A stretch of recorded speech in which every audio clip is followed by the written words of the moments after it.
Biafran today. Oh, Biafra. He told you his name is from Biafra. Okay. What did he say? Why? Yeah. Yeah. He's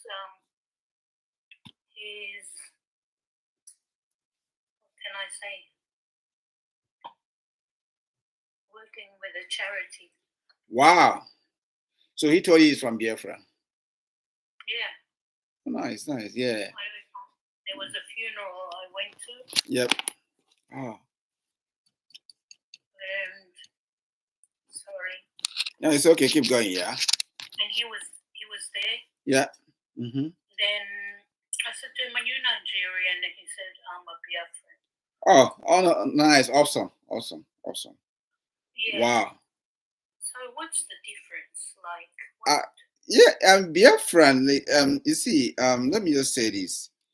People from Biafra is mainly people from the southeast, okay, with the oil area, the southeast, and some of them say south, okay.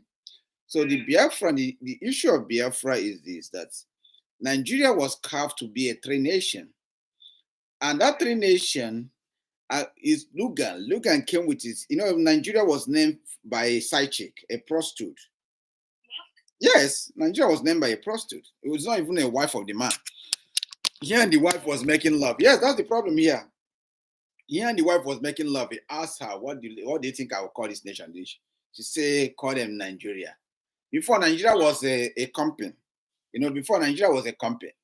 So now, later, yes, that's what happened. So later, this Lugan they were having intimacy together. Then he asked him, can you tell me what I can call? He's going to say, you call it Nigeria. Now, the main story is this. The northern Nigeria, which is the Hausas and by extent some Fulanis, they were farmers. They were granola. They made granola. They make a lot of tomatoes. So they trade before the white man came. That was the British, British merchandise or British traders. So when they came, they found out that Igbos are very, very industrious. So they sent one of these guys. They sent one of this crook guy. The guy had been in India before. The guy is called Lugan. Lugan had been in India. He was a crook. In the Western world then, if they want to conquer a place, they find the most ruthless man among them to send him out to go and conquer an area.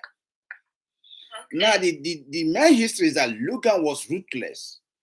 Lugan, when he went to India, he was among the military that brutalized the Hindus. Okay? It was among the military that brutalized the Sin. They call them Sin in India. I don't know if you have heard of those people. They call them Sin. They tie their hair somehow. So when he came back, or sick, whatever they call it. So when he came back, the UK told them they went to some places that you should go to South Sudan. So he went to Sudan. From Sudan, he was performing this. Okay, you should come down to a place like Nigeria to establish company called Niger Company. From that Niger Company, they get root to the people. The Igbos did not want them.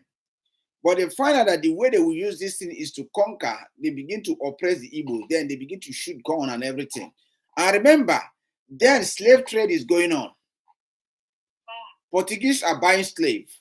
You understand? So Portuguese are buying slaves. Other countries are coming in. So America begin to like the slave. So they can buy slave even from Igbo land, because Igbo slave become the most expensive slave. Because of their hard work. Yes, because of their hard work. They will tell them then, people never know this. The truth is this, that the slave, when you talk about how the slave trade began, you start to link up all these things together. Because Igbos are very hardworking people. Then they say, how can we conquer these people? They brought church by Bishop Shanikan.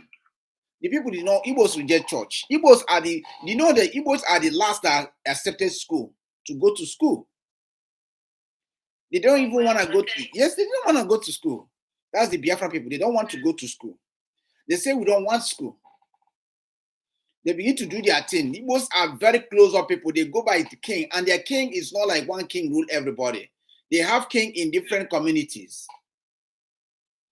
So that makes it very hard for Igbos. So Igbos have the word they say Onyayalangwane, which means don't leave your brother. In that case, they were doing this thing together, holding themselves together until The British, they decide to go into them and arrest them and tell them, well, guys, you know what? Because you guys are hardworking, I'm going to take you guys and the North and the Yoruba to make you guys one country. You know, the elders, those then, because they are scared, they use bow to fight. Why these guys, they came with this rifle, you know? They accepted, they took them somewhere, they do their thing and say that we them augment them. Say after 100 years, everybody can go their way. By then, they took some of our brother. They took some of our brother like Nnamdi to university in UK to study in order to learn the UK language so that he will come back and convince the Igbos. So when they left, they thought that the Igbos are very wise people because Igbos give them tough time to conquer Igbos. They decide to give the North the power. So from 1957, the Biafra people protest when UK is mining coal in Biafra. No, sorry, from 1927, the Biafra women protest in Abia State when they are mining something like coals and using their train a lot of in Abia State. You know what UK do to these women? They kill them. They beat the hell out of them. They kill them. It was a terrible story about Biafra in UK. Wow. So that wasn't enough for UK people. So even in Enugu in 1957, you know, they still have that problem. Guys, if you are joining me on YouTube, I appreciate you guys for joining me on YouTube. You can share this too. Thank you for joining. I'm just trying to code Imani because she asked me what is Biafra, what does Biafra stand for. She tried to understand. So I tried to go back to history to bring this thing to fruition so that we can enjoy it together. Yeah. So, Imani, in 1957 or 1955, the Biafran people, when they are mining coal in a place called Enugu, by that time, UK Rail used coal. They use coal to run these railways. Maybe British, they use coal to run it. So UK began to use the Enugu. Enugu have a lot of coal. In fact, now they supply many people electricity in the Igbo land. So the people say that they are getting this thing from them. They are not paying the big money. You know what the UK do? They beat this, they actually organize among themselves, start to beat these men to death. And by that, they are also stealing some slave people. They feel they're strong, they steal them. That's when people start betraying each other. You know, people, when they think about slave, they don't understand what this slave did to us. UK before, when you want to do something in the Igbo land before, when you want to do something wrong, people will tell you that if you do something wrong, that the God of thunder will kill you, the God of sun will kill you, the God of moon will kill you. So now the UK, some of them came in the form of missionaries. See why people don't want the Christianity now. Some of them came wearing the white. They came with church fathers. They pretend to be priests among them. So when they go into the village, in this way they penetrate the people. They go into the village, they convince the people, tell them that betray your brother, that no God of thunder will not kill you. I'm a priest. That's when you see something, this start to rain in that Igbo land then. If two brothers are going to farm, one will already collide with the British people to sell his brother. For bicycle, some of them sell their brother for umbrella. You know umbrella? Some of them do that. So when they get somewhere with their brother, they will just use, yes, you know, that's why I say I need to stay around sometimes to tell people, you know, when they talk about Biafra, people don't understand. It stretch a lot.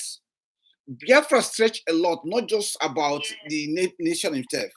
So what happened here is that some of the people, that Igbo time, they tell God, so they tell God of thunder will kill you, but they say no, God of thunder will not kill you. So that's when you see brother and brother, they will be going to farm. The brother already arranged that when they go to certain place, he will do. You will see Oyibo, they will come back. This, you know, one night they will come out from the bush. They will handcuff the guy. They will give his brother. They probably give his brother umbrella.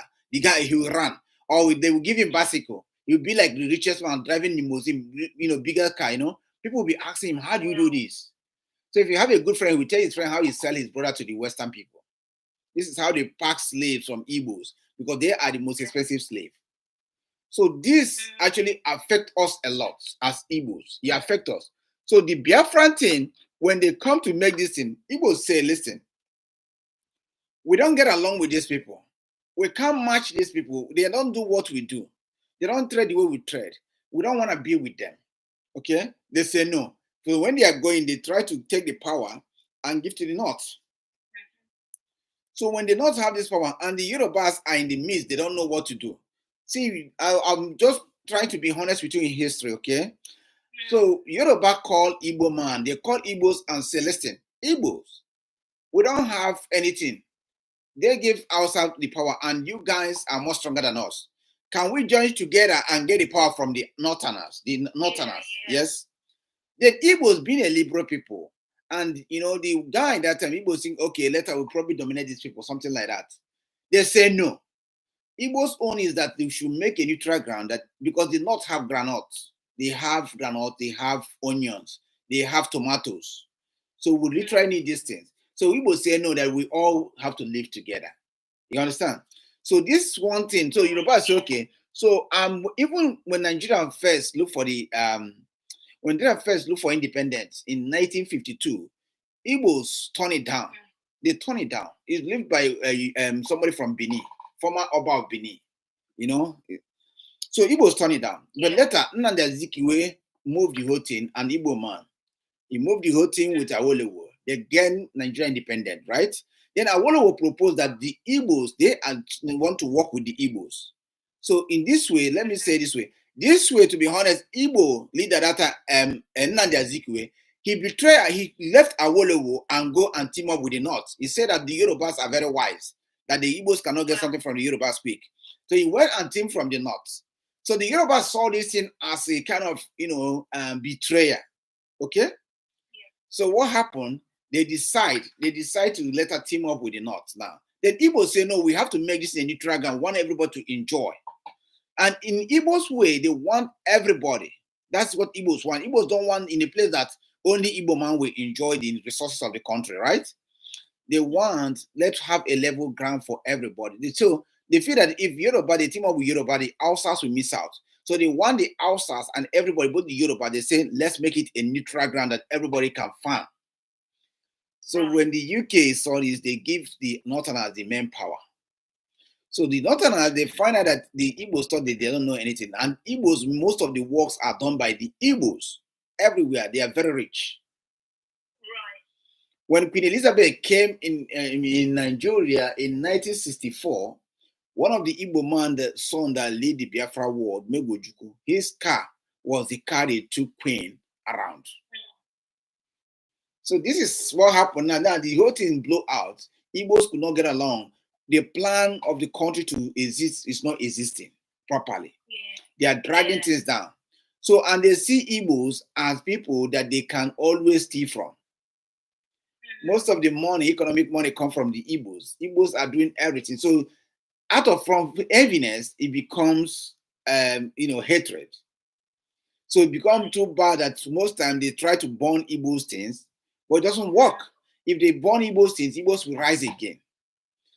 Only Igbos, let me tell you this, only Igbos living in Nigeria cost Igbos about 30 billion per year, just for them harboring with Nigerians, the other Nigerians.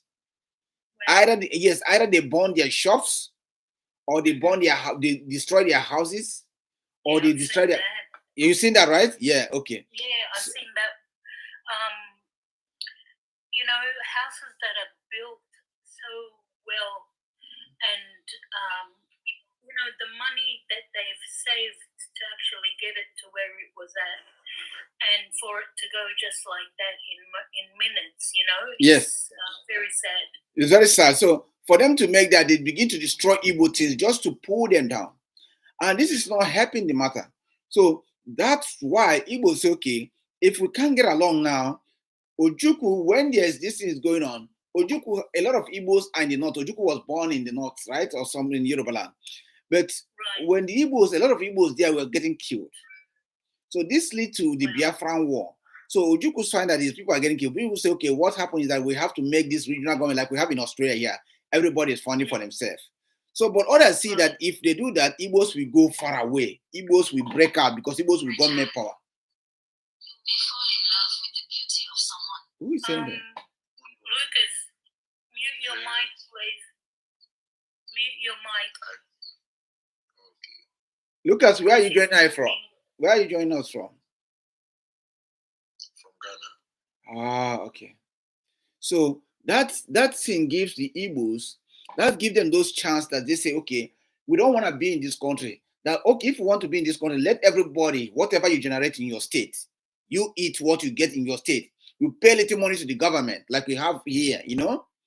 So they say no, they must control because they found oil in the Igbo land, that area. They say we must control. And that wasn't enough. They still say that, okay, we must destroy Igbo things because they believe this way that Igbos will come to your place. Before you know it, they will buy land. Like here in Australia, you know, a lot of Igbos own property here. That's how they behave. Yes. So, but these people, they come to Igbo land. Igbos cannot. They say they don't want to buy property. They want Igbos to dash them. Igbos say, no, we can't dash you because you did not dash to us. We pay. In fact, there are people buy it like $5, $5. We buy it like $30. They sell it higher for us. But still, Igbos buy it. So Igbos say, well, we are not going to add that money for you, but we keep it neutral. Whatever we sell it to anybody, you come and buy it. They say no. So Igbos, that's what they are doing to Igbos. So Igbos say, because you guys are costing us so much, we need Biafra. We need to leave that country. We need Biafra. We need our own. So we can have relationship that we have like in Ghana, we have in Benin Republic, we have in Congo and all those areas. They say, no, they don't want that one. That's why the war is going on. Now, a lot of Igbo boys are saying this thing, that tomorrow when there's election, they will ask you to go back to your area because you are from Igbo, you are from this area. It's okay. We don't want this thing to be happening. If you don't want Nigeria to be in a level ground, we need to leave. We need to leave our own. That's what they say. No, they don't want us to leave. We want us to stay there. Then you want them to stay there. You are stealing from them. You are destroying their things. How can they leave? How can that happen? Then UK, they don't want it to grow. Yeah, they don't want it to grow. Yes, UK see this thing as a way to profit. You know, the Western world, where there's a problem in a country that they keep profiting. So this is what you see. To me, as a person, I like everybody. You see, I like the North. I grew up in the North very well. I grew up in the North. I would prefer the North to be, because North, they are also industrial. I prefer them to be their own. I prefer Yoruba to be their own. I prefer Igbo to be their own. Then they can build a common relationship, you know. They will be strong. So everybody, if you cross somebody's border, he can warn you, hey, don't cross my border again this way. You take care of me. This is my own country. Behave as I want. Likewise, look at what is happening in the North. People are getting killed anyhow. Nobody's in Igbo land, you can't do that. If you're doing that, there will be problem. Anyway, I give chance to speak. Why isn't anyone doing anything like Imani, to me now, I'm looking it beyond the Igbos. I say the Africa is bleeding. Look at what is happening in Congo. Everywhere in Africa, there's no peace. Anyway, let me just say, Lucas. Lucas, you can unmute. There was a bit of noise coming from from you, and he was talking. Layubi was talking. So Lucas, where you say you are joining from Ghana? Are you a Ghanaian? Yes. Ah, okay. Oh, nice. So, are you familiar with anything to do? Are you in Nigeria or Africa? Tell me any African country that you feel that is at peace now. Europe. Europe. Yes. Only Europe is at peace. No African countries are at peace. Right? Is there a peace in Ghana? There's a peace in Ghana. But recently, Ghana, yeah. Ghana and South Africa too is a peace. In South Africa, there's no peace in South Africa too. There's a place that they are having people that want their republic in South Africa. They say black cannot go there. I forgot, but they're not going too much anyway. So apart from Ghana and South Africa, everywhere in African country, there's always a problem, right? Yes. So why is it? What is our African ECOWAS doing? Because I don't know. I don't know how things are growing. I don't know now. You see, so everything become politics. Yeah. Everything become politics. That is a problem. Our lives got into lose. Yeah. So very sad. Very sad. What can be done? Let's say us out here,